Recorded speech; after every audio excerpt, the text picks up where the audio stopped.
Here we are, made it through a hurricane. Again. Fucking Milton. Yep. I know, you have to bleep that. I don't know if I will. I don't know if I'll bother. Welcome to Under the Bridge, everybody. Welcome to Under the Bridge. I'm Cody, aka the Scarlet Troll. And I'm Greg, aka Greg. And brought to you from the same location for once, this is our podcast, where we talk news of the pop culture variety. Sometimes comic news, sometimes gaming news, pretty much always movie news, and also pretty much always a movie review. So make sure to ring the like button, smash that bell, and share the video around if you're into that sort of thing, because it helps us out. And, quite frankly, my mood could use to pick me up right now. Yes, it's been to say the absolute least, it's been a hectic... Wow. Hectic? It's been a hectic week. I'm gonna stick with hectic. Yeah, oh god, we have been on... Well, it's a good amalgamation of two words, so we'll keep it. Yeah, I don't know what the second word is, but it gets you thinking. I mean, hectic and act. Hectic? Yeah, you know what? In that sense, it is a very good word. Yeah, I'm surprised it's not a real world. A real world? A real world. I'm a real boy! I'm a real boy! Who can't fucking talk? Oh, yeah, you know what? Forget bleeping things out. Yeah, no. What are they gonna do? Demonetize this thing that we don't get paid to do? Hell yeah, brother. That we do for the pure love of the sport? And maybe someday, years from now, making some amount of money off of it? Now, don't be like Mario Andretti and all that. There's only 5 people who, if they listen to this podcast, maybe, who will understand that reference. Being very generous. I'm not one of them. You are not one of them. Nope. The world of Formula 1 sucks, but we're not here to talk about that. Alright. Let's see. Oh yeah, there was a major Pokemon leak, but we shan't be discussing that. Yes. Because, quite frankly, I don't feel like parsing through all that, figuring out what's worth it. Yes. And it doesn't help that a bunch of employees' personal information got leaked during it, too. Yeah, I don't really feel like contributing to that. Mm-hmm. So, we shan't be touching it. Right. Now, let's talk about the big news. Have you heard about Nintendo Alarmo? Oh, this is so stupid. It's either the best thing ever, or it's going to be something stupid and obnoxious, which probably means it'll be, like, sold for thousands of dollars 10 years from now. I don't think it's the thing that's stupid so much as it's the price tag that's stupid. Wait, how much is it going for? Well, let me set the scene first. Let me set the stage. Let me give you some info. Okay. So Alarmo is a interactive alarm clock, and it has motion sensor technology that responds to your movements. Bad. You can snooze your alarm with motion alone, like waving at it, I assume. These are not the Bowsettes you're looking for. Or stop it by getting out of bed. And you can pick from 35 different scenes that are drawn from 5 different Nintendo titles: Super Mario Odyssey, Legend of Zelda Breath of the Wild, Splatoon 3, Pikmin 4, and Ring Fit Adventure? That's an interesting poll. That's not what I would have picked. Although, granted, because of how much I've been playing Amio, I am very biased towards the Detective Club games. True. So what happens is, before the alarm goes off, a character from whatever title you picked is going to wait on the screen. When the alarm begins, some sounds start to play from whatever the scene it is. A visitor arrives. After a few seconds, someone or something from the scene you picked pops up. Then you can wave your hand or move your body to make the clock quieter. And you can snooze it, but if you stay in bed too long, your alarm gets more intense, and Nintendo warns you will get a visit from someone more persuasive. It's Bowser. Oh, God. It's Bowser. Yeah. And then when you get out of bed, the alarm stops, and you get a brief victory fanfare. Congrats on getting out of bed for another day of drudgery, you lazy piece of shit. For real. Like, get hype! Get hype with your childhood. And this can be yours, all for the low, low price of guess how much this is. $1,000. Oh, not that much. Okay, thank you. $100.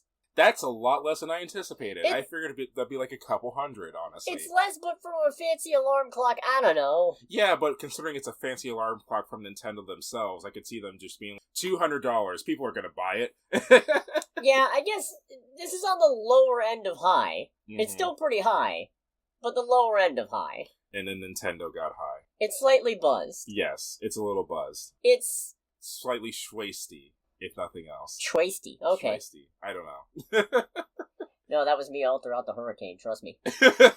Is this one of those things where it's going to be just a limited sale, or are they going to make as many as people want? As I understand it, it's available for Nintendo Switch Online purchasers, and also, I think, in select Nintendo stores, but it's going to get a wider release later. I don't like the sound of half of that. So you can be the first to flex your Nintendo cred and have this $100 alarm clock where Bowser tells you, get your fat ass up. Yes, get it before all the freaking scalpers get it and put it online. Honestly. Jesus Christ. I mean, right. let's be real. Imagine being the asshole who scalps a Nintendo alarm clock. How fucking pathetic do you have to be for that? Gestures broadly at one of favorite hobbies.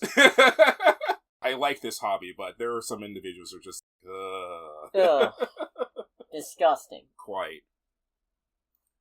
I'm not getting it. No, I'm not getting it either. Or, I don't know, I could see myself getting it to piss off one of my friends. Yeah. You know what, when you word it like that... Now it's more tempting. Now it almost sounds worth it. Stay tuned, I guess. Right. Alright, we got some DC news from last week that we didn't get to cover, but I think is worth covering. Oh boy. The first collaboration between DC Studios and Warner Brothers Pictures Animation has been announced. Oh boy. And it is Dynamic Duo. The cartoon from, like, the 60s? No. Okay. Specifically, this is an animated movie that's about the early days of Dick Grayson and Jason Todd, the first two Robins, which, as a DC semi-fan? Adjacent semi-fan, is confusing to me because they're not typically... They're associated because they both get picked up by Batman, but they didn't know each other in early days. Right. Jason Todd only became Robin because Dick Grayson went on to become Nightwing. And also, it's actually kind of funny because as much as people are like, oh, Jason Todd was the edgy asshole Robin, that was kind of a retcon that was done later. Originally, Jason was basically just a carbon copy of Robin, down to, I'm pretty sure his parents died in a circus accident. Carbon copy! And then they went, oh, wait a minute, this is a little derivative, isn't it? And uncreative. Derivative? Whatever gave you that idea? Maybe we should give Jason his own hero, like Batman can go back to hanging out with Dick Grayson, and Jason can get Flying Foxman. So then they made they made Jason Todd... Wow, now I'm doing it. They made Jason Todd different to the point where he got recruited by Batman when he was trying to steal tires off the Batmobile. That's hilarious. Yep. Mostly the idea in the bubble of Robin stealing tires off the Batmobile. Nope. Once again, I'm imagining a very specific scene in my head of Robin running away with the tires and just going, I got a prescription for this shit. Oh, Renfield. You silly nonsense. It's one of the tank tires, too, from, like, the live action. Alright. Yeah. Now, what's really interesting is, it's been explicitly said that this is not connected to Matt Reeves' The Batman or The Penguin Show. But they haven't said if it's connected to the main upcoming DC universe. I would assume it's that one. But it also feels like this is a weird thing to do. But also it might be because they haven't explicitly called it an Elseworlds yet, and it seemed like that was going to be the thing they were going to do when something wasn't connected to the DC universe. They were going to go, yeah, this is an Elseworlds, don't get it twisted. Don't expect David Corenswet to show up. But I guess maybe you could. Okay. Now, also interestingly, this is apparently going to be a cross between CGI, practical stop-motion elements, and live-action real-time performance. That sounds gross. I've heard good things about the technique. I haven't actually... There's some kind of sample reel or something of the animators who are working on it, and I haven't seen it myself, but I've heard good things. Also, when James Gunn announced it, he mentioned puppetry. Which I assume might be the live-action performance? Is this going to be the Batman equivalent of, like, LSD Dream Simulator? Because that's what I'm getting out of this so far. Maybe. Maybe. Who knows? Jesus Christ. Okay. I mean, this is connected to the broader DCU. I guess it makes a certain amount of sense, because presumably this universe is going to either start pretty far already in motion, or jump around a lot, considering that Superman's not quite new on the scene, but maybe not super established. Yeah, like, not experienced. But there's already Green Lantern and Hawkgirl and Metamorpho, and Batman already is on his, like, 5th Robin. So, I guess something fleshing out Dick Grayson and Jason Todd would help establish what Batman's been up to in this, assuming it's connected, which it might not be. We don't know. Yes.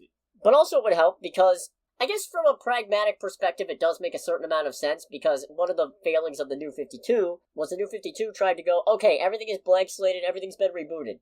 Except Batman and Green Lantern, everything they did happened, but it happened in the span of 5 years. What about the stuff that involved other characters who got rebooted? Oh, it still happened. What? What? But that's not how rebooting or rewriting works. Yeah, it's part of why the New 52 was a giant fucking failure in the end. Yeah, as I say, that is selective decanonization. Is that a word now? Yeah. It was a really frustrating maneuver, and actually, technically speaking, James Gunn's kind of doing the same thing in the DCU, since he's like, oh, everything else is getting rebooted except Peacemaker and the Suicide Squad. That stuff still happened. Oh, fuck. Yeah, oh, you know what? Now that I think about it, this might be a giant oh. This is already one red flag. Is this the first red flag? I don't know. Okay. I feel like there was another red flag, but I don't remember what it is. Rev! This is the first Rick flag. Yeah, actually, Rick... There's a better joke somewhere in there. there. No, actually, that works perfectly, because Rick Flag Sr. is the protagonist in Creature Commandos. Oh, for God's sake. Because they killed the second one. That's right, they did kill... God, that still pisses me off. Yep. There's also a scene that I still will maintain. I could have gone my entire life without seeing that detailed death very much. Yeah. Good development for Peacemaker, though, which you should finish. I should. I absolutely should.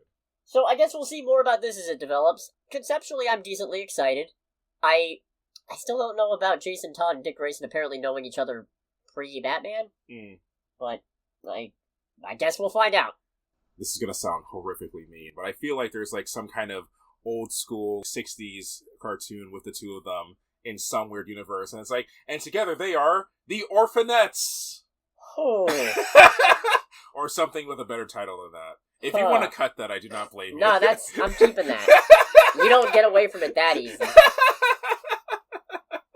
Yeah. Anyway. Also, I apologize in advance for all the dumb little background noises that are going to be harder to edit out because we're in the same location. Because I don't have internet at home. Yeah, fuck Yay, you, Milton. For real. Milton was still with us? He's been with us all along. In other DC news, we have casting for Jon Stewart. Oh boy. And it's Aaron Pierre. I feel like I should know that name. He hasn't been in a lot as far as I can tell, but... Were you there? Did you see Old, the M. Night Shyamalan movie about the beach? I did not. Ah. Well, he's a rapper in that named Midsize Sedan. That is the dumbest thing I think I've heard in like 3 days. 3 days! Hey, it's your boy, MC Toyota Camry. Oh, man. What the hell? Man, I feel like if I did watch the movie, just that alone would have killed it for me. He did Rebel Ridge, too. I still need to watch that. What's Rebel Ridge? It's apparently a movie where a former Marine is transporting a bunch of money. He gets stopped by some corrupt small-town cops. They take his money, and he basically just fucks their shit up. Ooh! To prove a point. Alright. Doesn't kill any of them, but fucks their shit up, from what I understand. And he's Mufasa, in Mufasa. Okay. Let's not hold that against him. Yeah. You know how that is. And he was in Krypton? Okay. Never watched that. Yeah, I gotta say, I haven't seen any of those shows. I Gotham lost me enough, and when they were like, oh, Superman's planet before it blows up, oh, I really don't give a fuck. Are you kidding me? Wait, do they actually go over that in Gotham? No, that's Krypton. Oh. Wait, but they're Krypton and Gotham in the same... Who cares? Fair. They could be in the same universe. What's it fucking matter? One's in deep space and the other... And the other's in corrupt New Jersey. Yeah. Who gives a shit? Fair enough. So I guess that means Lanterns is probably going to be, I don't know, second, third, fourth thing to come out for this universe since they've got this much of the casting on lock. Yeah. Because I know Creature Commandos technically kicks it off, and then I think Peacemaker, and I think Waller... I mean, this is just TV shows. But I think Waller got delayed because of Peacemaker? Really? I think. Okay. I mean, I don't know. I need a bigger idea of what Lanterns is about to really get hyped about it. Mm-hmm. But this is another one of those, they're starting off with a thing already developed. Cool, okay, Hal Jordan's probably not long for this. Well, maybe they'll do Parallax early in. It's funny for me in this instance, because as a kid, I didn't watch too many of, like, the superhero shows. Obviously, I watched bits and pieces of Justice League and whatnot, because that's what was on most of the time.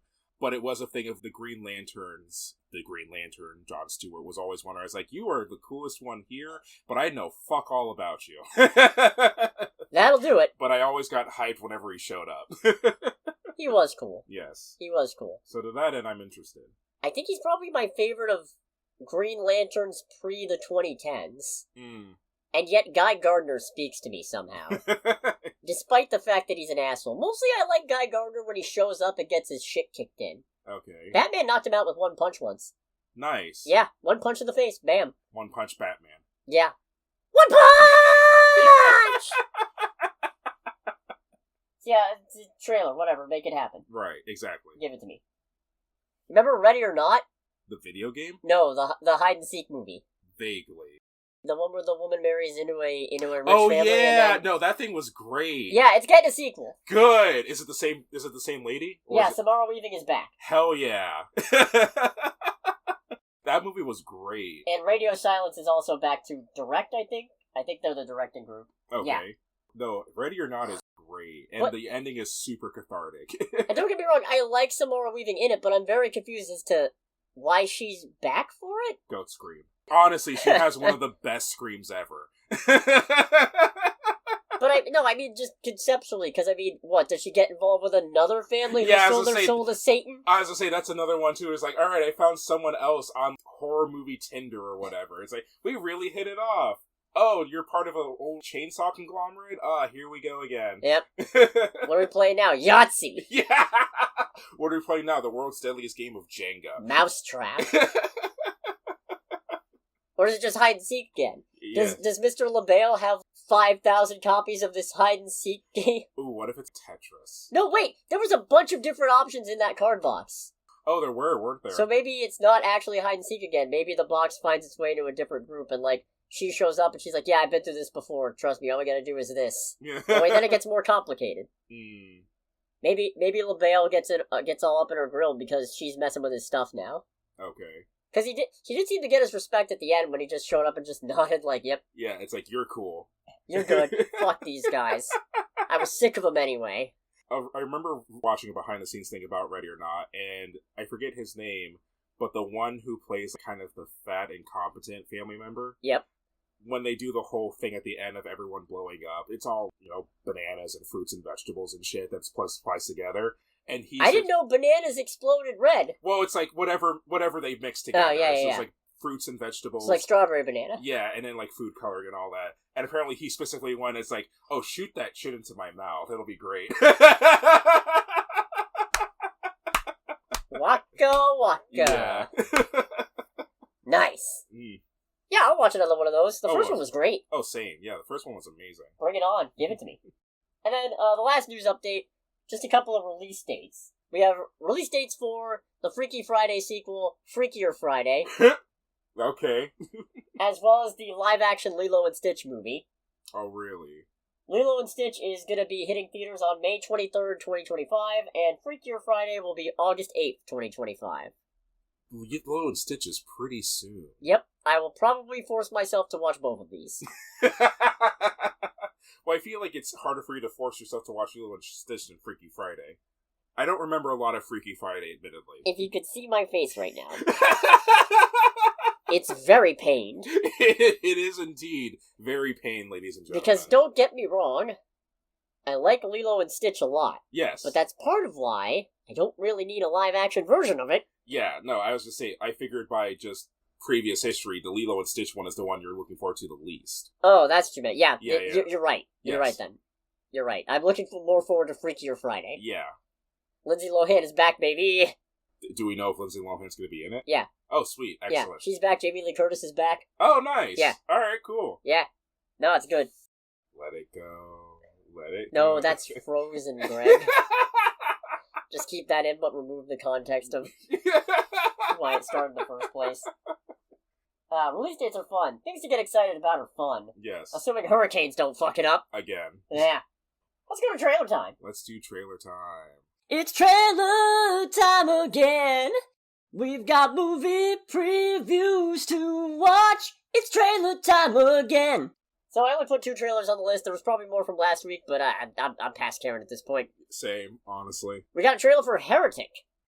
I am interested in this. This looks like weird fun. This looks like the anti-religious movie, so I'm automatically here for it. It's a religious horror movie where the bad guy is seemingly a skeptic and a researcher of sorts, and it doesn't make me mad because, like, oh, you know what? this is intriguing. This is a cool prospect. I like this. Yes. Part of me is thinking that Hugh Grant is not the ultimate bad guy in this movie. I'm intrigued by that. I feel like it's pretty much a one-man operation. Yeah, I mean, I'm sure just based on process of elimination it is, but I wouldn't be surprised if he's, I don't know, an arbiter or something like that for some other, like, greater force. Someone else pulling the strings. Honestly, the thing that did it for me, as stupid as it sounds, is the bit in this trailer where he just goes, high five? And just gives a face. I'm like, huh? Okay, I think as of Dungeons & Dragons coming out, Hugh Grant has officially hit fuck it, we ball territory. Yeah. He's in, I don't give a shit, I will do whatever. Just let me mug at the camera. Yeah, it's like, I don't care, I have a long career and I have loads of money. I'll just do whatever I want now.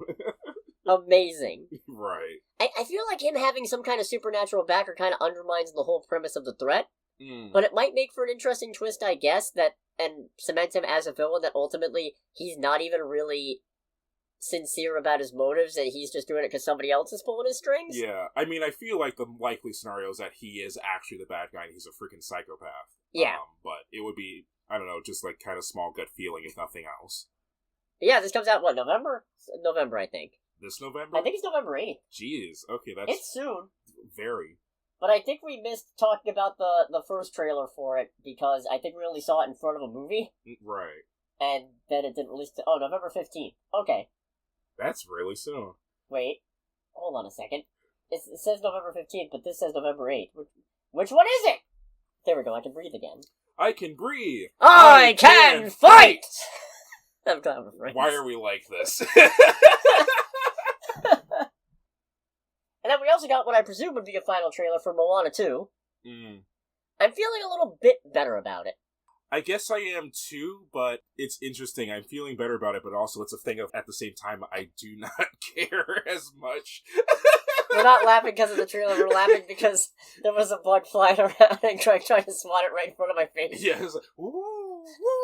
It would have been really funny if you'd managed to smack me instead. And this is why we do not record in the same room together. Nah. No, I mean, it's hard for me to shake knowing that this was supposed to be a Disney Plus series. Yeah. And then they reworked it into a movie, which isn't necessarily fair because it still looks good. Yeah, it still looks good on the whole for what it is. And also, but there... I feel like the thing, knowing that information, that's going to get me the most is the fact that they are like, we're going to turn this into a Disney Plus show. Actually, no, we're going to work it into a movie. And then we're going to put it on Disney Plus 3 weeks later. Yeah. It's like, alright, whatever. Because there are bits of this I genuinely really like when Maui's turning into half a shark and Moana goes, this is serious. Is there something that's distracting me right now? I was like, oh, fuck, that's actually really funny. That's pretty damn good. Also, I swear, if this gives us an actual irredeemable stop the bad guy, evil god, and his high priestess or whatever, yes! Yes! I'm so sick of Disney movies having these, the villain was just a misunderstood family member that has to be reconciled with. Fucking punch him in the face! Yes. For real. God! I have no idea. No, I can imagine. I like a good twist villain, don't get me wrong, and I like a good tearful reconciliation here and there, but after a while, it starts to pile on, and it's like, can we go back to having just somebody irredeemable? Yeah, just like genuine bad guys, not people who come back later and like, I'm the good guy. How do you know? I had just one line in the last bit of my movie and it was just ow. And I mean, that was a reach, I do acknowledge that. Yeah, they're more complicated than that. Yes. But it's still like, sometimes it's just like, no, you've caused a lot of fucking damage and I don't want to see this whole thing papered over just because you had a realization and said sorry. No, I cannot have you be the Sasuke Uchiha of Disney. There's blood to be paid. Yes. You owe me 6 Pop-Tarts. You owe me $50. 6 Pop-Tarts, $50, and last month's issue of Road and Track magazine. Alright. That last one feels like it might be a little difficult, but I'll see what I can do. Okay, you know what? Moana's little sister. Adorable. Oh, very, very. Great. Honestly reminded me a decent bit of my niece. You know what? Maybe that's it. Maybe she also reminds me of my niece. Right. Huh. Either way. My niece has given me the thing before. I haven't seen you for, it's like, it's been like a few days, kid. Okay, you know what else doesn't inspire confidence? The fact that Moana apparently has like an entire supporting cast in this one. But they're barely in this trailer either. Right, yeah. That does not help inspire confidence. No, it doesn't. Honestly, when it showed like the potential supporting cast of like the farm and all, I was like, But the last one was more fun when it was just her and Maui figuring it out. And I understand wanting to expand it out more, especially since, not to harp on, it was going to be a TV series. Yes. Now I'm concerned, do they have enough time to make these characters actually feel developed and worth it? Right. Or are they just here because they were here when it was a series and we kind of can't cut them because we already paid people to be in it? Yeah, we already paid the voice actors. We might as well get our money's worth. Pay your fucking writers! And now actors. Yeah. Callbacks. Well, I guess now it's pay your fucking... Everybody. Yeah. Pay the people who do not have to worry about their Disney Plus subscription screwing them over. No, but I'm looking forward to this one. Yeah. Let's go to box office. Let's do the box office. Did we see the highest grossing movie domestically? Last weekend, yes. This weekend, no. Yeah, for obvious reasons. Because last weekend, well, I mean, you never know. Joker could have held on. Oh, fair enough. And then we would have. But it didn't. Last weekend, it had a $37.67 million domestic weekend, which, should be pointed out, is pretty dang low for a comic book movie, especially compared to the previous Joker. And, not to put too fine a point on it, it's not a competition, except when it is, but also lower than the Marvels, which, wow, unfairly, domestically the lowest opening weekend for the MCU, and also I think the lowest grossing Marvel movie in general. Really? Marvel Studios, Marvel Cinematic Universe movie. Okay. But, yeah, which, I mean, crazy, right? A little bit, yeah. Love and Thunder is right there. Yeah, I don't get it either. Yeah.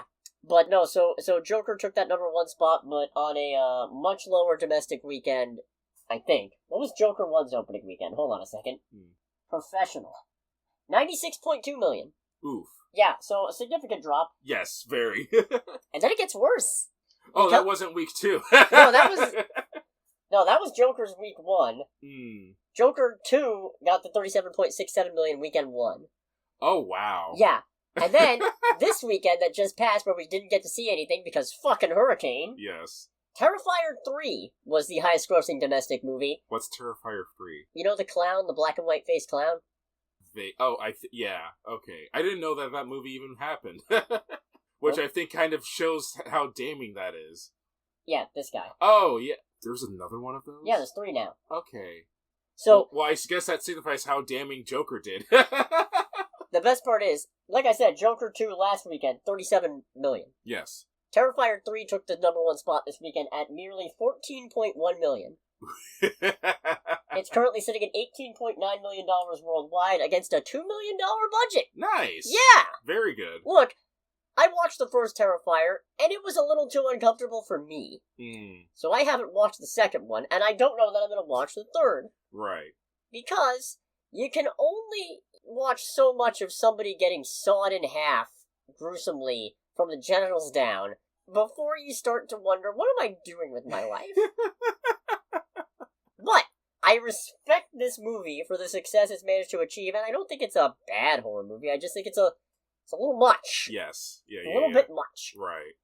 But that's an impressive feat, and to do all that with that budget and to turn around that kind of profit, and the fact that it's, I don't know how much I'd call it, like, heavily acclaimed, but it's definitely got a pronounced fan base. I was going to say, it's another one of those cult fan base horror movies. Yeah.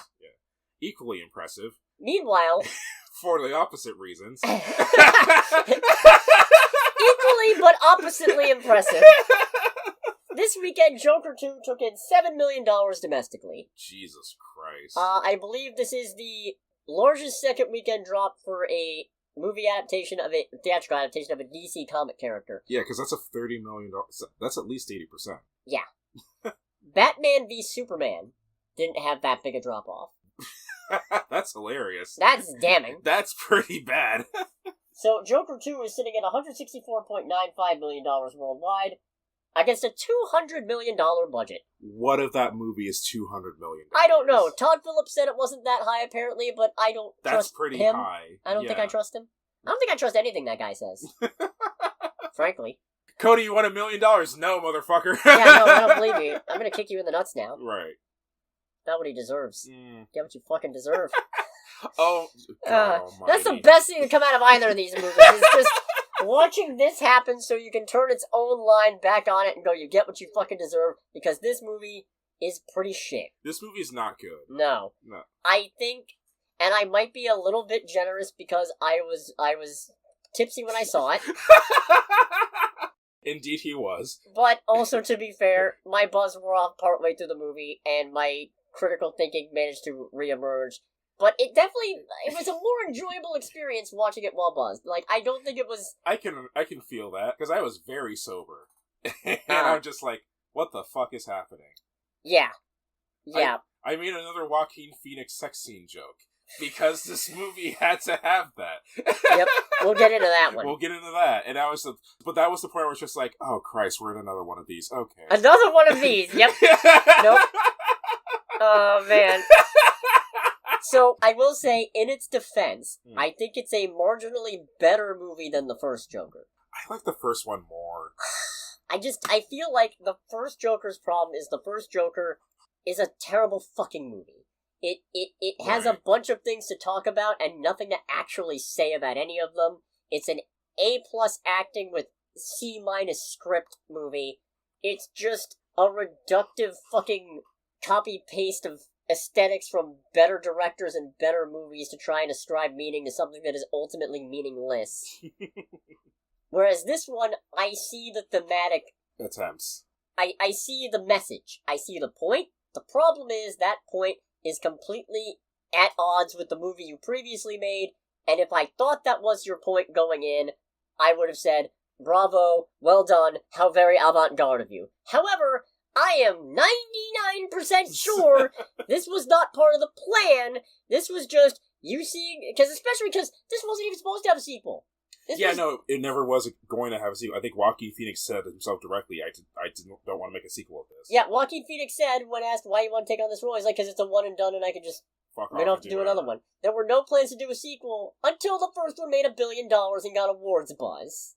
Which is still wild to think about. I'm pretty sure I've said on record multiple times, I do not think the movie is as bad as Cody does. I like it more than Cody does. But I do not understand how that movie made $1 billion. Me neither! I don't understand it either. I guess the same way some of the Transformers movies did. Did any of them make $1 billion? Hold on a second. I want to say at least a couple of them did. Professional podcasting. Yes.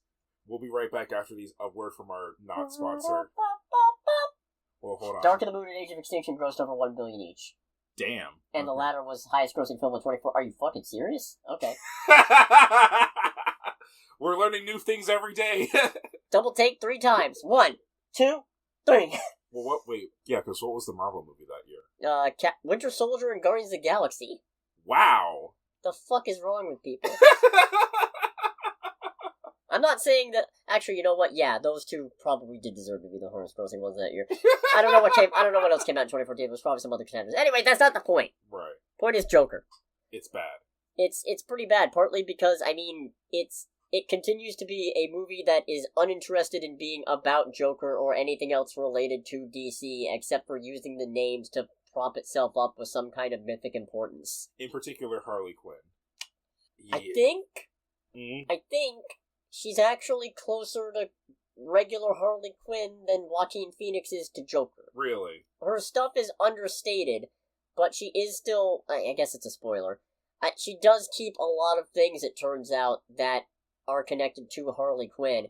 And also, I'm trying to figure out how much of this is a spoiler, but also how much I give a fuck.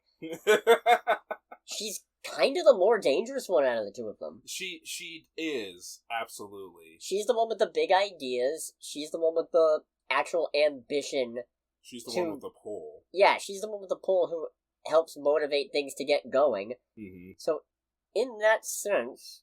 And I mean, ultimately speaking, in the comics, the Joker's kind of a bigger threat, obviously, but also kind of pathetic. And I like the incarnations where it's like, yeah, no, Harley could probably kick his ass if it came down to it. Right, yeah. Where he would need Harley more than Harley needs him. Mm-hmm. So in that sense, I feel like, yeah, she's probably closer to her comic book counterpart than Joker is.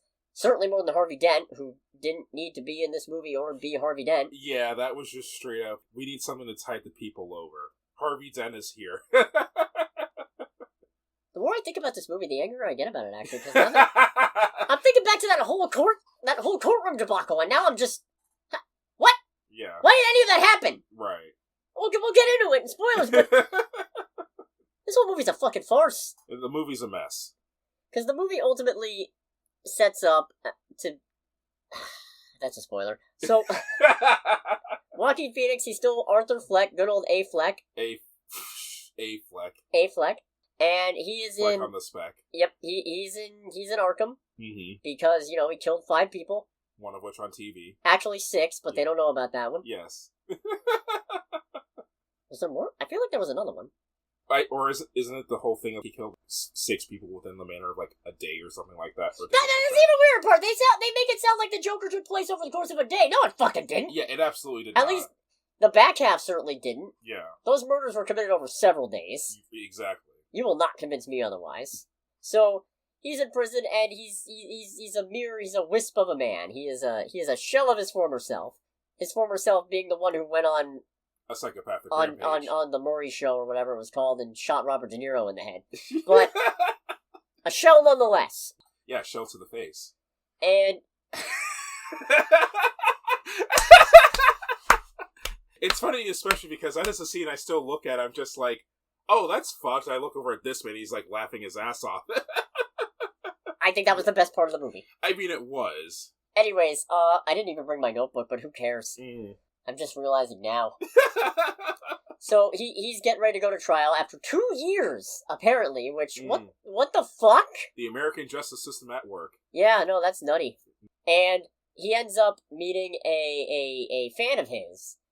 Lee... Is she... I think they dropped that her name is still Harley. I'm pretty sure they call her Harleen at one point. But initially she's just Lee. I couldn't tell if they said... Oh yeah, it's still Harleen Lee Quinzel, but she mostly goes by Lee. Yeah.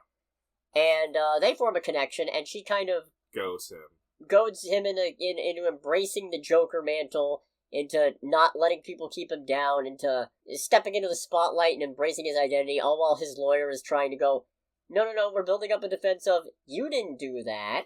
You have another personality that did that. The Joker persona did that. At which point, I'm spending the whole time, even while I was pleasantly buzzed, rolling my eyes, going, come on, you can do better than that.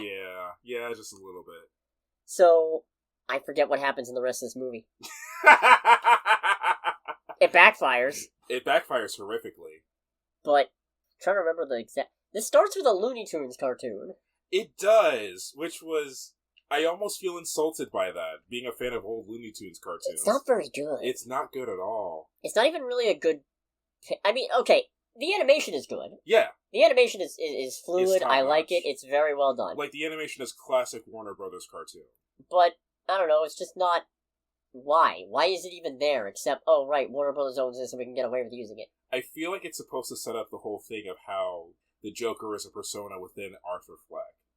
Because of the whole shadow thing in that opening bit. I'm gonna slightly disagree.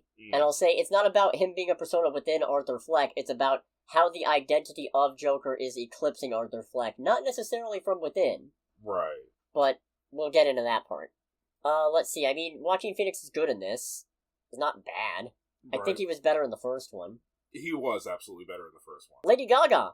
Also pretty damn good. Yeah. Who else is in this? Oh yeah, Brendan Gleeson. Who was... He's the guard who Arthur's kind of buddies with, but not quite. Right. Like when Arthur slaps him, or gives him a gentle slap on the back, he just smacks him in the back of the head. Right. Yeah. No, Brendan Gleeson's good. Harry Lottie is Harvey Dent, who didn't need to be in this movie. Yeah. Didn't need to be Harvey Dent.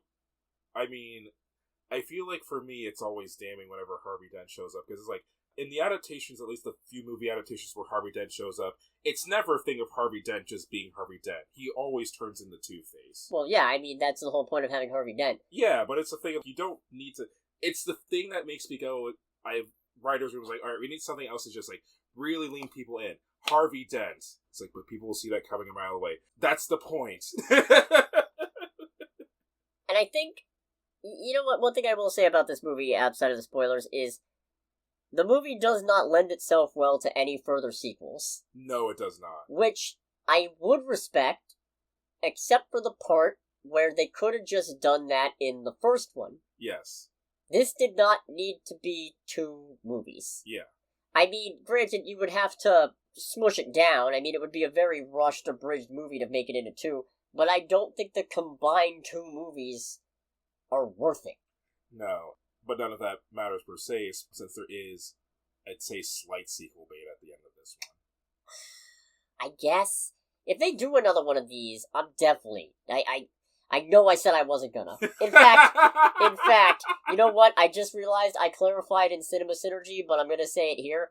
The reason why I ended up seeing this movie is because I had a really terrible week even before the hurricane, and knowing that this other hurricane was coming, and that I was gonna lose my entire weekend to storm prep, I just decided, fuck it. I need the catharsis. I don't have the energy to really see a movie that might actually be challenging. Right. Let me just go watch Joker 2. Mm-hmm. And that's why Cinema Synergy ended up kind of being a Joker tie-in after all. But anyways. And instead of seeing a challenging movie, it was a challenge to see this movie. Yeah. I don't have anything else.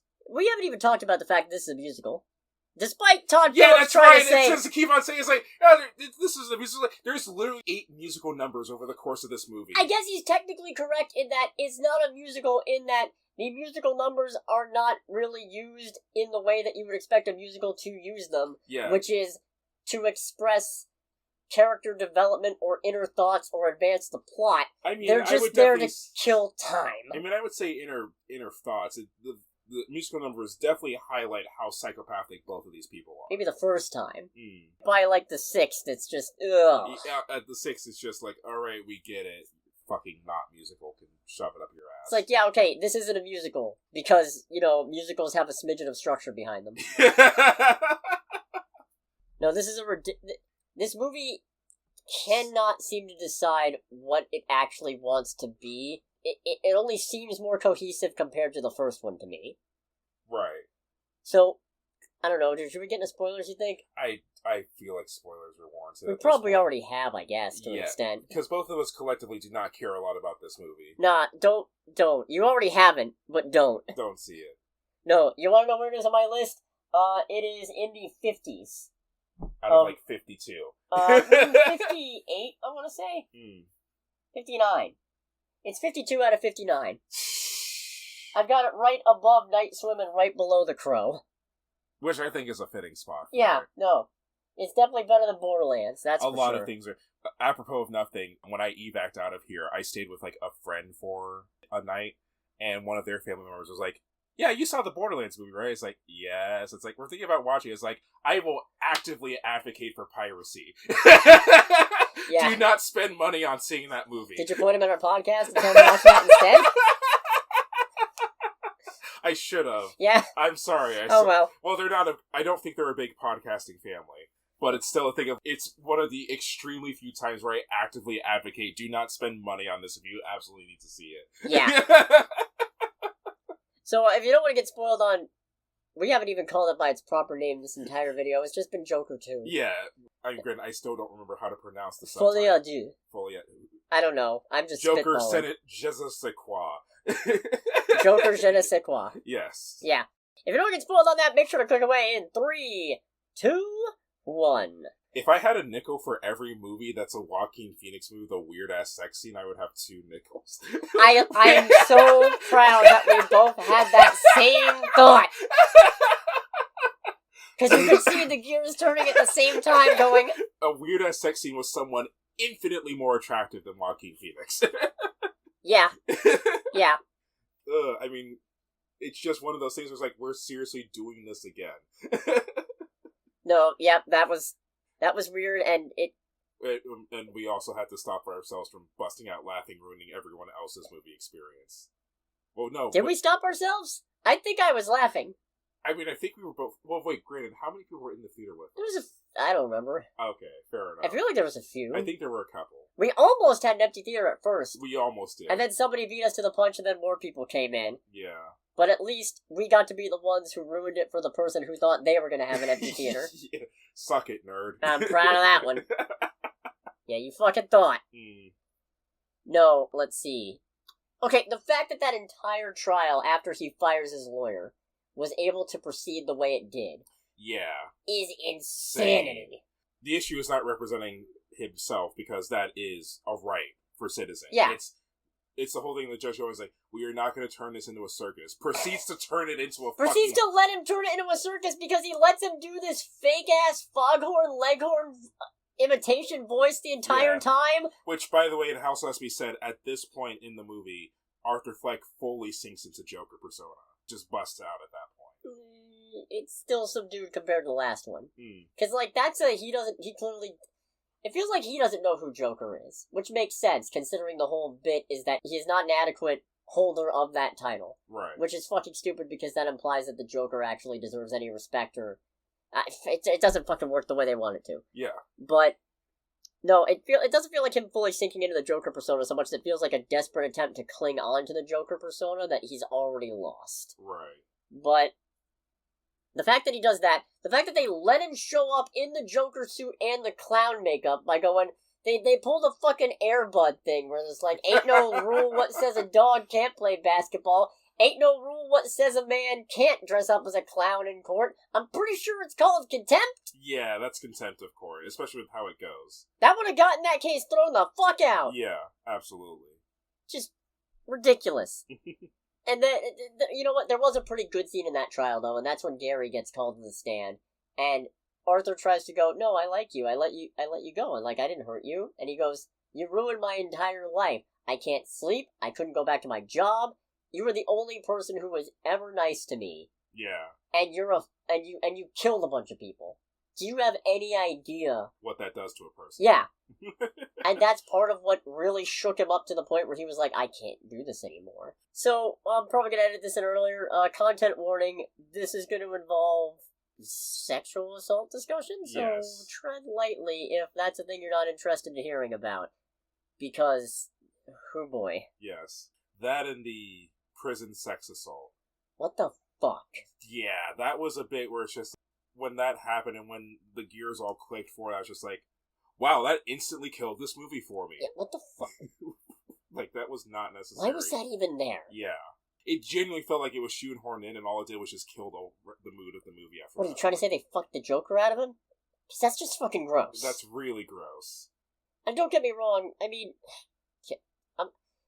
I don't want to touch this argument with a 10-foot pole in a way that sounds like I'm arguing in favor of depiction of sexual assault in any way, shape, or form. Yes. But I mean, there is a time and a place where, as long as you don't show it and glorify it, yeah, it can be an effective tool for certain bits.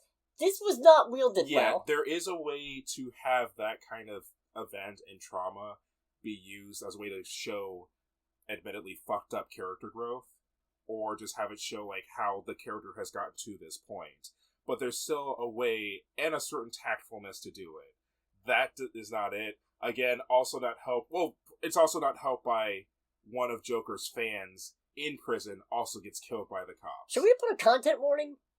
Maybe. You might have to edit that in earlier when you edit the episode. Anyways. Enough of recording that content warning. Mm-hmm. This is still recording, right? I didn't accidentally hit a button or anything. That would be something. Okay, good. Yes. It's going along swimmingly. Yeah, no, pretty decently, I think. Yes. I might have to bump up some audio here and there, but... Right. I know you said that Harley was used and shown as being the more dangerous, but I still feel like she was kind of underutilized here. I was expecting a little bit more action out of her besides being the catalyst to Joker being Joker and going, we're going to build a mountain. Although that was really funny because she goes, we're going to build a mountain, and the reporters were like, what the fuck does that mean? Yeah.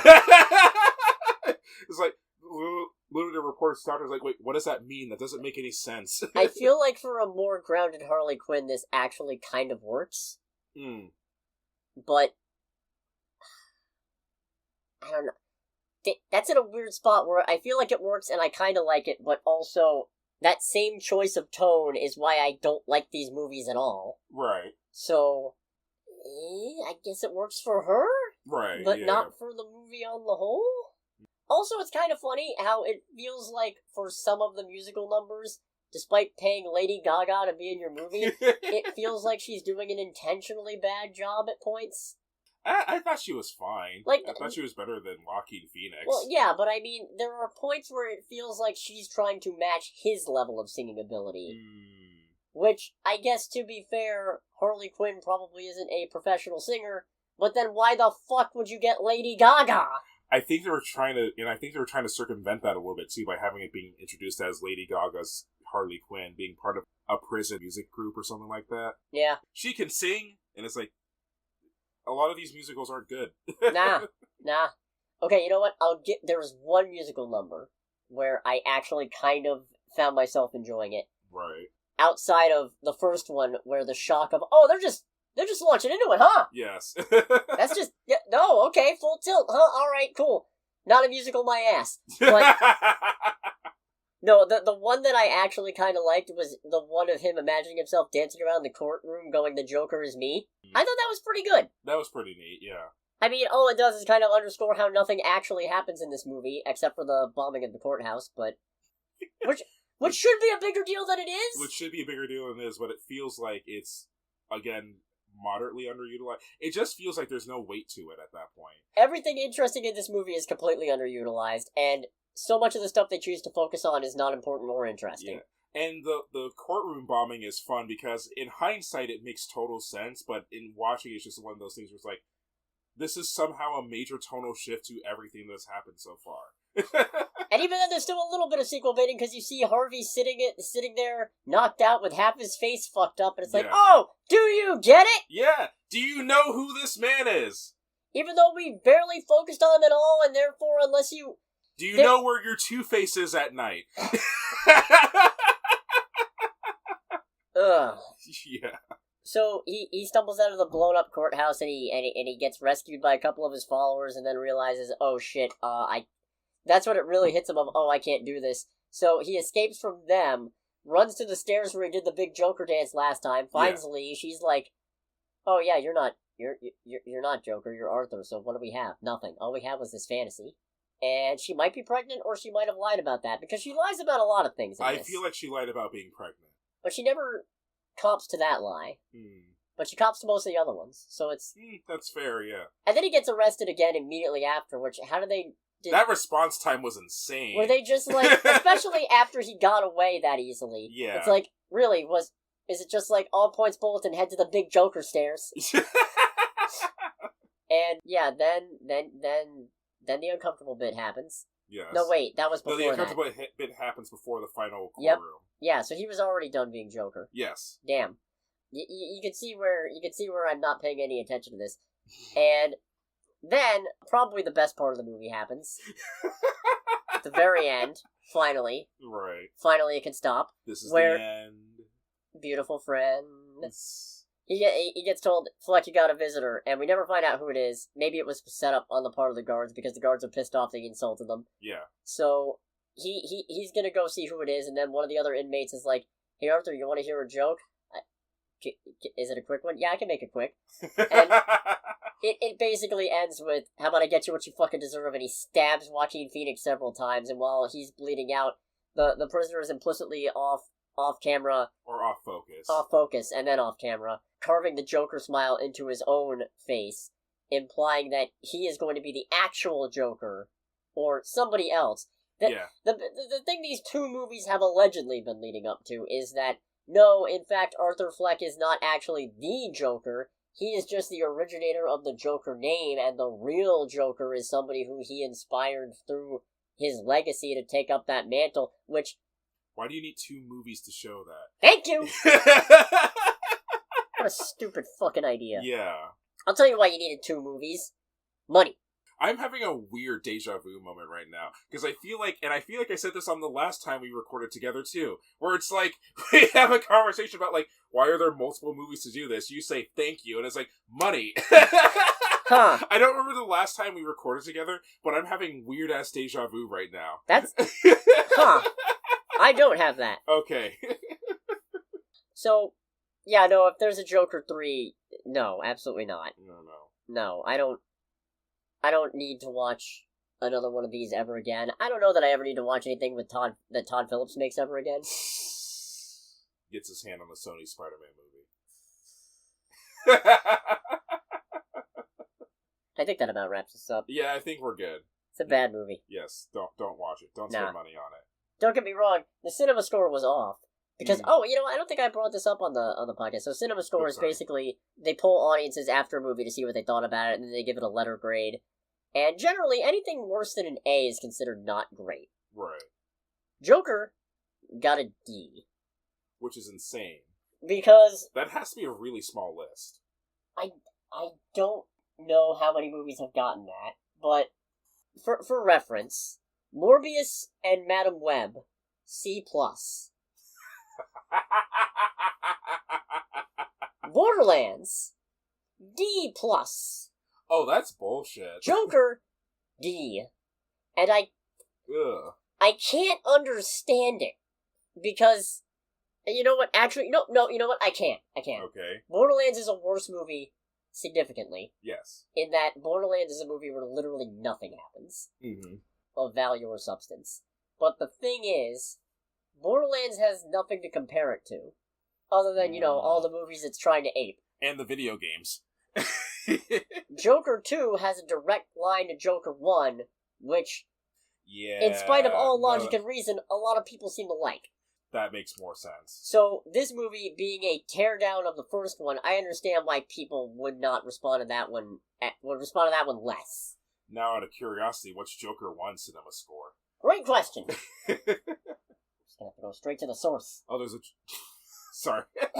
There's a job application. B+! What? Are you kidding me? Like, once again, I like... B for Batman v Superman!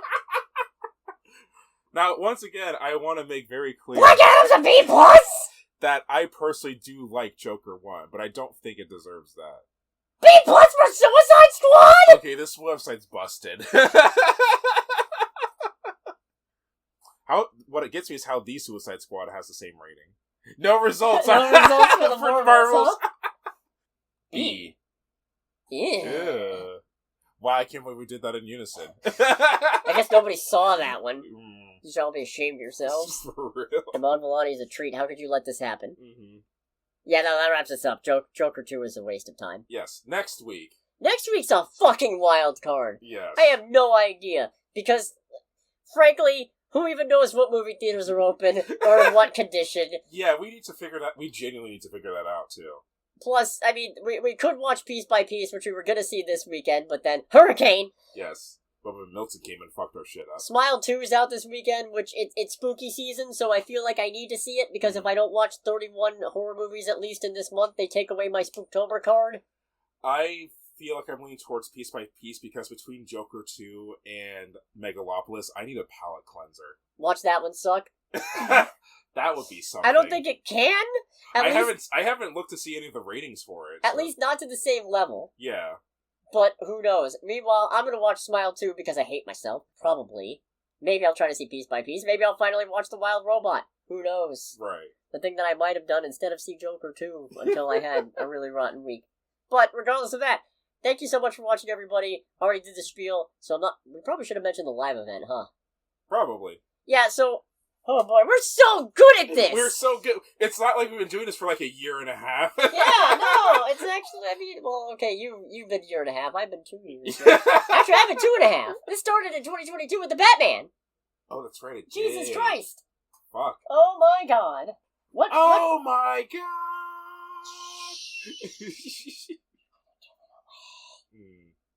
So, Friday, October 25th at time. We're so fucking good at this. At a location known as time. At a location known as time. 9 p.m. We're screening a horror movie. It's the return of It Came From Under the Bridge. And I won't tell you what it is, but it's good. Yes. By which I mean it's bad. Yes. But it's gonna be a good time. It's gonna be fun. There's gonna be trivia. There's gonna be prizes. So, yeah. Make sure to be at Unlimited Video Games, 6901 US Highway 19 North, Pinellas Park, Florida, 33781. It is the best dang video game store, definitely in the area, almost certainly in the state, probably in the country, the universe, I dare say. I dare say as well. I dare say. It's gonna be a great time. This is terrible. I might cut this out entirely. I'm gonna have to save that for next week. Or just push it to the front. Or just push it to the front. We're gonna take this ad for this show and push it somewhere else! Oh, God almighty. I need to get some sanity back. This has been Under the Bridge with Cody, a.k.a. the Scarlet Troll. And with Greg, a.k.a. Greg. And we'll catch you all next week. Goodbye, everybody. Assuming there's not another hurricane. For real.